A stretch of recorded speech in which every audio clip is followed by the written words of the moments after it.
जय श्री कृष्ण। राधे राधे। आप सभी लोगों को जन्माष्टमी की हार्दिक शुभकामनाएं। जैसा कि हम सभी लोग जानते हैं कि जन्माष्टमी का व्रत हर साल भाद्रपद कृष्ण पक्ष की अष्टमी तिथि को मनाई जाती है। पूरे भारतवर्ष में बड़े ही हर्ष उल्लास के साथ हर वर्ष यह त्यौहार मनाया जाता है। इस दिन भगवान श्री कृष्ण का प्राकट्य हुआ था। भगवान जब भी धरती पर जन्म लेते हैं तो वह प्रकट होते हैं, अवतरण लेते हैं। वह गर्भ में अपने समय को नहीं बिताते हैं, यह हम सभी लोग जानते हैं। तुलसीदास जी ने भी लिखा है, भय प्रगट कृपाला दीन दयाला कौशल्या हितकारी। और ऐसा ही भगवान श्री कृष्ण के समय में भी हुआ था। देवकी और वासुदेव के 8वें पुत्र के रूप में भगवान श्री कृष्ण ने द्वापर युग में जन्म लिया था। और उस वक्त पृथ्वी लोक पर जब पृथ्वी लोक बहुत त्रस्त हो गई थी तो वो ब्रह्मा जी के पास जाती हैं ब्रह्मलोक, और ब्रह्मा जी उन्हें लेकर के जाते हैं विष्णु लोक। और वहाँ जाकर के पृथ्वी अपनी बात कहती हैं कि मैं किस तरह से परेशान हूँ, पापों का बड़ा भारी बाढ़ आया हुआ है पृथ्वी लोक पर। तो भगवान श्री विष्णु कहते हैं कि जाओ, मैं बहुत ही जल्द अंश सहित मैं अवतार लूँगा। आशीर्वाद देते हैं पृथ्वी माता को और वह आ जाती हैं, पृथ्वी लोक में आ जाती हैं। इस प्रकार से वर्णन है। और कहते हैं भगवान विष्णु अपने सहयोगियों से, देवी देवताओं से, कि आप सभी लोग नाना रूप धर करके गोकुल में, मथुरा में जाइए और वहाँ के निवासी के रूप में बन करके वहाँ निवास स्थान अपना बनाइए, वहीं पर मेरा प्राकट्य होगा। अग जग में सब रहित विरागी, प्रेम ते प्रभु प्रगटे जिमि आगी। मोर बचन सब के मन माना, साधु साधु करी ब्रह्म बखाना। तुलसीदास जी लिखते हैं किस तरह से भगवान ने अपनी बात कही और साधु साधु कहा। जितने साधु लोग थे उन लोगों ने कहा बहुत बढ़िया, बहुत अच्छा। इस तरह से ब्रह्म की बखानता करी है। इस बार सन 2023 में जन्माष्टमी 2 दिन पड़ रहा है, 6 सितंबर को और 7 सितंबर को। 6 सितंबर सबसे पहले गृहस्थों के लिए भगवान श्री कृष्ण का जन्माष्टमी व्रत रखा जाता है। और दूसरे दिन जो योगी होते हैं, ऋषि मुनि लोग होते हैं, वो लोग इस उत्सव को मनाते हैं। मंदिरों में झांकियाँ सजती हैं, मंदिरों में फिर इस त्यौहार को मनाया जाता है। भगवान के इस प्राकट्य रूप को, जन्म उत्सव को द्वापर युग से इस कलयुग में आज तक हम सभी लोग ही बड़े हर्ष उल्लास के साथ मनाते हैं, व्रत रखते हैं और बहुत ही भाव के साथ में, भक्ति भाव के साथ में इसको मनाते हैं। ऐसा लगता है जैसे भगवान ने अभी जन्म लिया हो और घर घर उत्सव मनाया जा रहा है। घर घर सभी लोग व्रत करते हैं, सारा दिन का व्रत रखते हैं। भगवान श्री कृष्ण के एक मंदिर को सजाते हैं, झूला रखते हैं, उसमें भगवान श्री कृष्ण की मूर्ति को रखते हैं। खीरे को काट के रखते हैं बहुत लोग, उसके अंदर उस मूर्ति को रख लेते हैं और रात के समय में उस मूर्ति से भगवान श्री कृष्ण को निकालते हैं और कहते हैं कि मेरे घर नंद आए हैं, नंद गोपाल मेरे घर आए हैं, नंद के घर आनंद भयो।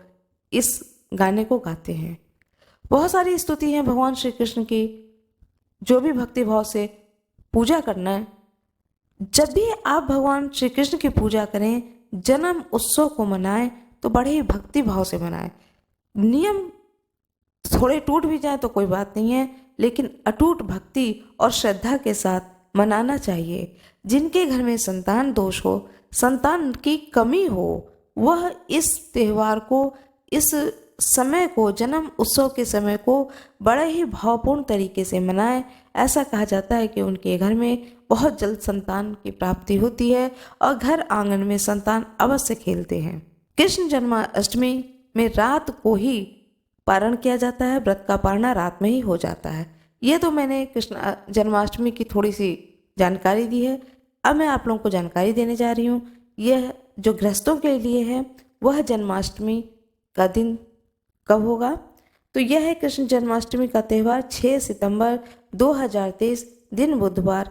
इस दिन गृहस्थों के लिए यह व्रत होगा, क्योंकि इस दिन रात्र में आपको अष्टमी तिथि भी मिलेगी और रोहिणी नक्षत्र भी मिलेगा।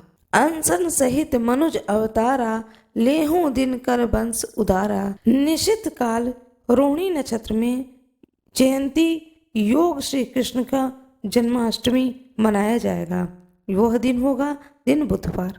बुधवार को रोहिणी नक्षत्र का आरंभ होगा दिन में 9:20 से और समाप्ति होगी गुरुवार को रोहिणी नक्षत्र 10:25 में दिन में ही समाप्ति हो जाएगी।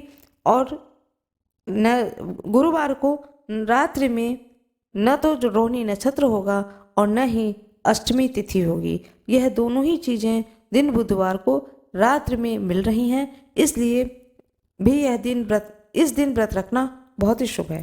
तो गृहस्थों के लिए, जैसा कि मैंने आप लोगों को बताया, गृहस्थों के लिए सबसे सुंदर दिन है दिन बुधवार को 6 सितंबर 2023 के दिन गृहस्थ लोग जो हैं वह व्रत रखें जन्माष्टमी का। 7 सितंबर 2023 दिन गुरुवार को योगी लोग, ऋषि मुनि लोग इस व्रत को धारण करेंगे। वो लोग उदया तिथि में रोहिणी नक्षत्र मिलेगा, इसलिए उदया व्यापिनी लोग कहते हैं इसको। तो वो लोग उदय व्यापिनी रोहिणी नक्षत्र दिन गुरुवार को व्रत रखेंगे, जन्म उत्सव मनाएंगे। वैष्णव और योगियों के लिए यह होगा मंदिरों में झांकी सजेंगी और मंदिरों में जन्म उत्सव मनाया जाएगा। गोकुल में, वृंदावन में, मथुरा में, द्वारिकाधीश मंदिर में, जितने भी भगवान श्री कृष्ण के सिद्ध मंदिर हैं उन सभी जगहों पर आपको दर्शन प्राप्त होंगे। अब मैं आपको बताने जा रही हूँ, बहुत ही सिंपल तरीके से यह नियम सभी लोग जानते हैं, फिर भी थोड़ा इस पर चर्चा कर दे रही हूँ। जन्माष्टमी का व्रत एक तो बहुत ही सुंदर लगता है और भक्ति भाव से करें, मन से करें तो और भी सुंदर लगता है। सुबह जितनी जल्दी हो सके प्रातः काल में स्नान करके जो कोई भी व्रत रख रहे हो, जन्माष्टमी का व्रत रख रहे हो, मन में संकल्प लें, हाथ में स्नान ध्यान जब आप कर लें उसके बाद में भगवान सूर्य को अर्घ दें, तुलसी माता को जल दें। जहाँ आपका पूजा घर है उस पूजा घर में आएँ, आने के बाद में सबसे पहले संकल्प लें, हाथ में अक्षत लें, जल रखें, फूल रखें और अपने मन में अपने आप को संकल्पित करें कि आज मैंने भगवान श्री कृष्ण के जन्म उत्सव मनाने हेतु जन्माष्टमी का व्रत रखा है। और जिसका परिणाम है रात में जब जन्म उत्सव मना लिया जाएगा, रात्रि के 12 बजे जन्म उत्सव मनाया जाता है, उस वक्त जब जन्म उत्सव मना लेंगे तब मैं पारणा करूँगा या करूँगी। सबसे पहले स्वयं को संकल्पित करें, इसके बाद में नित्य जो पूजा आप करते हैं उस पूजा को करें। फिर आप भगवान श्री कृष्ण के जो ऐसा भी आपके घर में स्थिति हो, जैसा भी आप उनको विराजित करते हो, विराजित करें। पालना में जरूर भगवान श्री कृष्ण को रखने की कोशिश करें, पालना में रखना चाहिए। फल फूल मिठाई मेवा पकवान ये जरूर भोग में लगाएं, तुलसी दल डालें उन सब चीज़ों में। और जो व्रती हैं उन्हें क्या फलहार करना चाहिए। फलहार क्या है कि रुचि अनुसार बहुत लोग करते हैं, जैसे आलू भून लिया, आलू उबाल करके भून लिया, मखाना भून लिया, मूंगफली भून लिया, साबूदाने की खिचड़ी बना ली। आप मीठे भी कुछ खा सकते हैं, लेकिन बहुत ज़्यादा मीठा ऐसा कोई मना नहीं है कि आप सिर्फ मीठा ही मीठा खाएं, नमकीन भी खा सकते हैं, मीठा भी खा सकते हैं। लेकिन इसमें पंजीरी और चनामृत का भोग जरूर लगाया जाता है। तो पंजीरी घर में जरूर भून के रखें भोग के समय में, और चनामृत जरूर बनाएं। पंचामृत बनाए जाते हैं और जब उसी पंचामृत में भगवान श्री कृष्ण को स्नान कराया जाता है तो वह चरणामृत हो जाता है। ये तो हम सभी लोग जानते हैं, और फिर वही चरणामृत सभी लोगों को दिया जाता है। कहते हैं कि ये चरणामृत है और वही प्रसाद स्वरूप घर में पूरे परिवार में बांटा जाता है। इस तरह से फलाहार करें आप, फल फूल जूस मिठाई यथाशक्ति जो भी आपके पास में हो उन चीज़ों को भोग लगाएं और अपना व्रत जो रखे हुए हैं तो खाएं। जो इस तरह से आप व्रत लोग जो कोई भी व्रत किए हैं इस तरह से फलाहार करें। रात्रि के 12 बजे, ठीक रात्रि के 12 बजे कहते हैं कि भगवान श्री कृष्ण का प्राकट्य हुआ था, और जब वो चतुर्भुज रूप में माँ देवकी के सामने प्रकट हुए तो देवकी ने हाथ जोड़ करके प्रार्थना करी कि हे प्रभु, बालक के रूप में मेरे गोद में आ जाएं और मैं आपको दुलार करूं और मैं भूल जाऊं कि आप ईश्वर हैं। भगवान ने कहा तथास्तु। इस तरह से भगवान विष्णु ने उन्हें आशीर्वाद दिया और बहुत ही छोटे से बालक के रूप में देवकी की गोद में लेट गए। देवकी ने उन्हें बहुत ही लाड प्यार किया और मन में उनके अब वो भूल गई कि ये साक्षात ईश्वर हैं और उनके हृदय में दहशत बैठ गई कि कंस मेरा भाई आएगा और इस बालक को भी मार देगा। लेकिन जो कोई भी व्रत करते हैं वह रात में 11:15 से पूजा आराधना शुरू कर दें। भगवान की जो झांकी है वहाँ पर दीपक जला दें, भोग के सारे वस्तु को रख दें, स्तुति करें। आपको जो भी स्तुति है, स्तुति कहते हैं भगवान को बहुत प्रिय होता है, इसे ईश्वर की स्तुति जरूर करनी चाहिए। भक्ति भाव से जब कोई ईश्वर की स्तुति करता है तो वह स्तुति भगवान स्वीकार करते हैं, इसलिए स्तुति बड़े भाव से और भक्ति भाव से करना चाहिए। मैं जो भी पूजा बता रही हूँ यह भक्ति मार्ग से बता रही हूँ, नियम से नहीं बता रही हूँ। नियम तो बहुत होते हैं, कई बार नियम खंडित भी हो जाते हैं, इसलिए क्षमा प्रार्थना कर लें। कोई भी काम करें उसमें क्षमा प्रार्थना करें और भक्ति भाव से पूजा करें। मैं आपको किताब का नाम बता रही हूँ, स्तोत्र रत्नावली गीता प्रेस गोरखपुर से। यह किताब आपके घर में हो तो बहुत अच्छी बात है, जिनके घर में ना हो वो खरीद लें। भगवान श्री कृष्ण की हर देवी देवताओं की इसमें स्तुति लिखी हुई है। अच्युतम केशवम राम नारायणम कृष्ण दामोदरम वासुदेवम हरि श्रीधरम माधवम गोपिका वल्लभम जानकी नायकम रामचंद्रम भजे। यह पूरी स्तुति है, 9 श्लोक हैं इसमें। इस स्तुति को जरूर पढ़ें। भगवान श्री कृष्ण का बहुत ही प्रिय स्तुति है ये। अधरम मधुरम यह स्तुति भी है भगवान श्री कृष्ण का, जिनका अधर मधुर हो, बाल मधुर हो, नयन मधुर हो। यह स्तुति भी बहुत ही सुंदर है, इस स्तुति को पढ़ें। भय प्रगट कृपाला दीन दयाला कौशल्या हितकारी हर्षित महतारी मुनिमनहारी अद्भुत रूप विचारी। इस स्तुति को करें। इस तरह से जितने भी स्तुति आपको आते हों स्तुति करें। वहीं पर बैठ करके श्री कृष्ण भगवान का नाम लें। श्री कृष्ण राधे कृष्ण इस मंत्र का थोड़ी देर के लिए बैठ करके गायन रूप में जाप करें। उसके बाद जब 12 बज जाए तब यदि आपने, नियम यही है कि जो खीरा होता है उस खीरे को बीच से थोड़ा सा काट देते हैं, चौकोर थोड़ा सा काटते हैं, जगह बनाते हैं और उसमें कृष्ण भगवान को रखते हैं। ऊपर से वह जो टुकड़ा दूसरा टुकड़ा है उसको रख देते हैं, ढक देते हैं कृष्ण भगवान को, और फिर उसी खीरे में से 12 बजे, यह काम शाम के 5 बजे किया जाता है और रात के 12 बजे उसी खीरे में से भगवान श्री कृष्ण को बाहर निकालते हैं और कहते हैं कि भगवान श्री कृष्ण का जन्म हुआ है। और फिर भगवान को स्नान कराते हैं। सबसे पहले साफ जल से स्नान कराते हैं। यदि आपके घर में शंख हो तो शंख में जल डाल करके तब उससे स्नान कराएं। फिर पंचामृत, जो मैंने आपको बताया कि पंचामृत में ही भगवान श्री कृष्ण को रख दिया जाता है और चम्मच से नहलाया जाता है। इस तरह से आप नहला लें और फिर उसी में शुद्ध पानी से नहला दें तो वह आपका चरणामृत तैयार हो गया।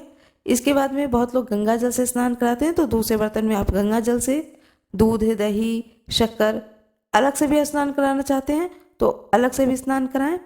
और इस तरह से भगवान श्री कृष्ण को स्नान कराने के बाद में आखिरी में अच्छे से साफ पानी से स्नान करा के उन्हें पोंछ के, साफ कपड़े से पोंछ करके, नए वस्त्र पहना करके, जो भी उनका श्रृंगार आप करते हो वो श्रृंगार करें।